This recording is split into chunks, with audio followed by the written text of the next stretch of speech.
জিলহজের প্রথম দশকে এই আমলটা সম্পর্কে নবী করিম সাল্লাল্লাহু আলাইহি ওয়াসাল্লামের ভাষ্য খেয়াল করেন। তিনি বলেছেন, ফাকফিরু ফীহিন্না মিনাত তাকবীরি ওয়াত তাহলিলি ওয়াত তাহমিদ।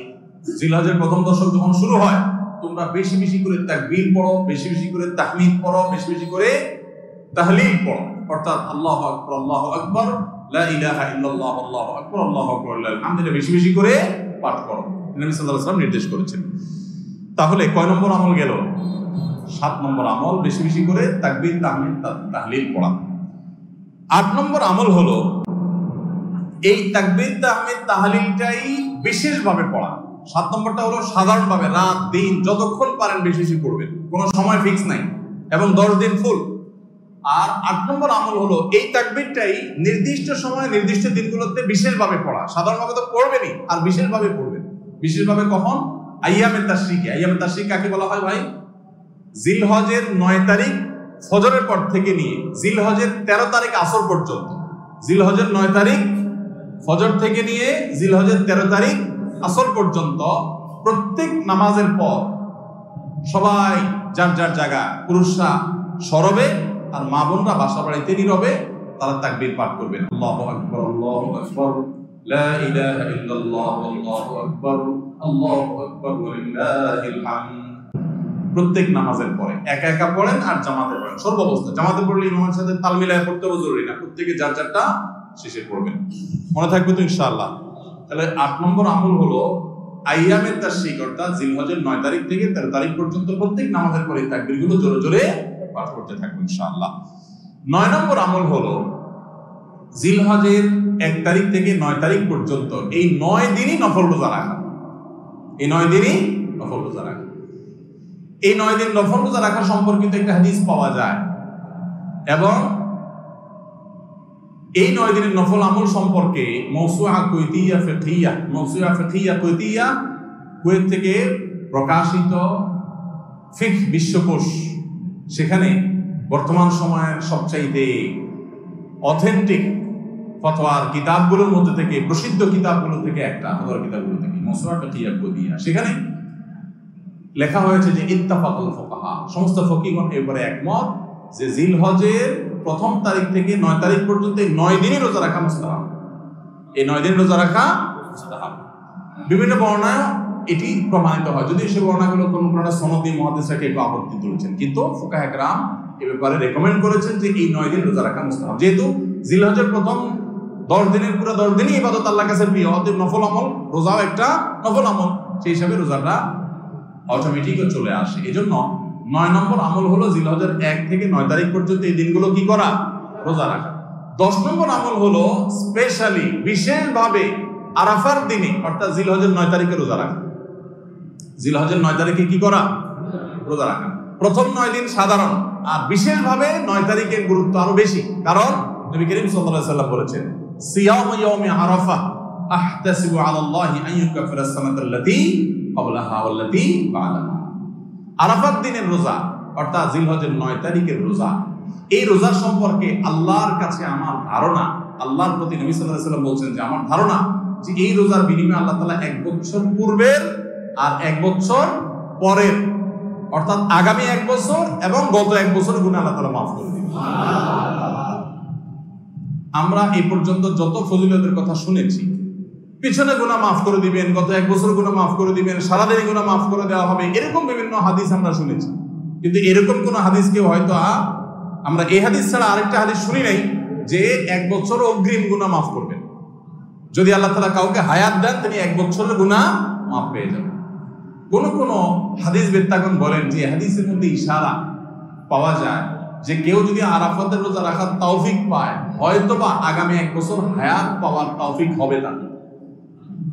যদিও এটা জাস্ট একটা ব্যাখ্যা, এটা এমন না যে হাদিসে বলা হয়েছে আলাদা গ্যারান্টি দিয়ে, এরকম না। অতএব ব্যত্যয় ঘটলে করতে পারে। কথা বুঝে আসছে ভাই? তো এই জন্য এই আরাফাত দিনের রোজা এটা আমরা মিস করবো না ইনশাআল্লাহ। তাহলে 10 নম্বর আমল হলো জিলহজের 9 তারিখের রোজা। 11 নম্বর আমল হলো ঈদুল আজহার সমস্ত সুন্নাতগুলো আমল করা।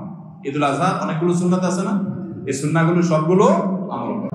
ঈদুল আজহার যে সুন্নাহগুলো আমল সাধারণত হয় না, গোসল আমরা করি, সুগন্ধি আমরা ব্যবহার করি, আলহামদুলিল্লাহ, অন্য অনেক সুন্নাত আমরা আমল করি, কিন্তু যে সুন্নাতের আমল সাধারণত হয় না তার ভিতরে একটা হলো ফজরের নামাজ মহল্লার মসজিদে এসে পড়া, ভোর রাতে আগে আগে ওঠা।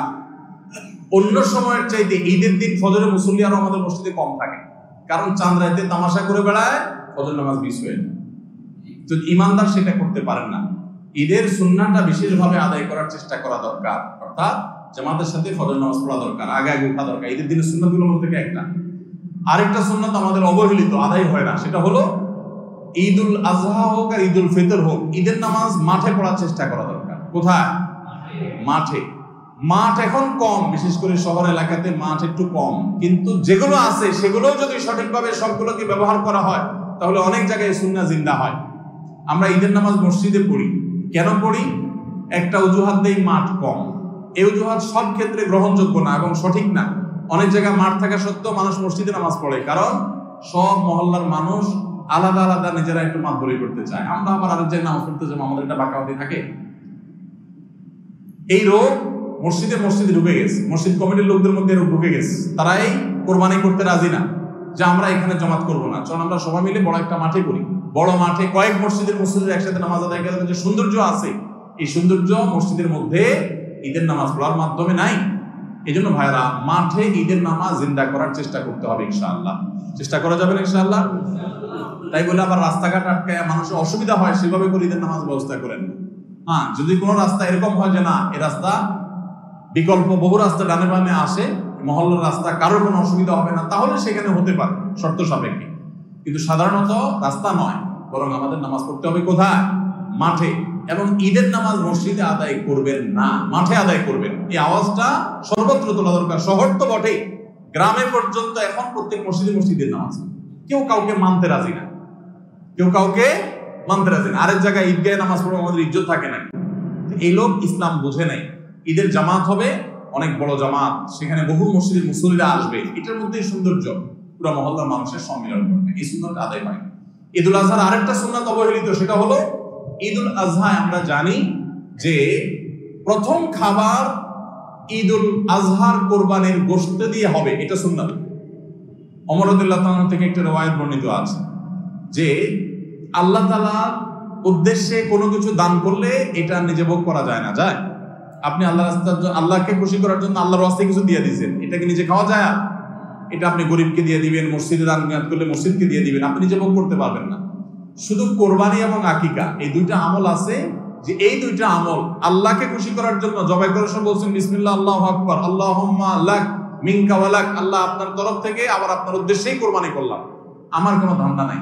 অথচ আবার ঠিকই ওইটার গোশতটা আল্লাহ আপনাকে খেতে দিয়েছেন, কারণ এটা আল্লাহর পক্ষ থেকে সাদাকা, আল্লাহর পক্ষ থেকে মেহমানদারি, যে আল্লাহ আপনার থেকে কবুল করেছেন এবং বলেছেন বান্দা আমি বুঝে পাইছি, এবার তোমাকে দিছি, তুমি খাও। তো এই জন্য আল্লাহর মেহমানদারি দিয়ে দিনের প্রথম খাবার গ্রহণ করা, যাতে করে ক্ষুধার্ত থেকে খাবারের প্রতি আগ্রহী হন আপনি, এবং আল্লাহর মেহমানদারি দিয়ে প্রথম খাবার খান আপনি, এটা সুন্নাত। এই জন্য ঈদুল আজহার দিন আমরা কোনো কিছু না খেয়ে থাকবো, রাতে খেয়ে যে শোবো, এরপরে আর কোনো কিছু খাবো না, ঈদগাহে আসবো না খেয়ে, কোরবানির পশুর গোশত বানায়া রান্না করে ওইটা দিয়ে প্রথম খাবার খাবো ইনশাআল্লাহ।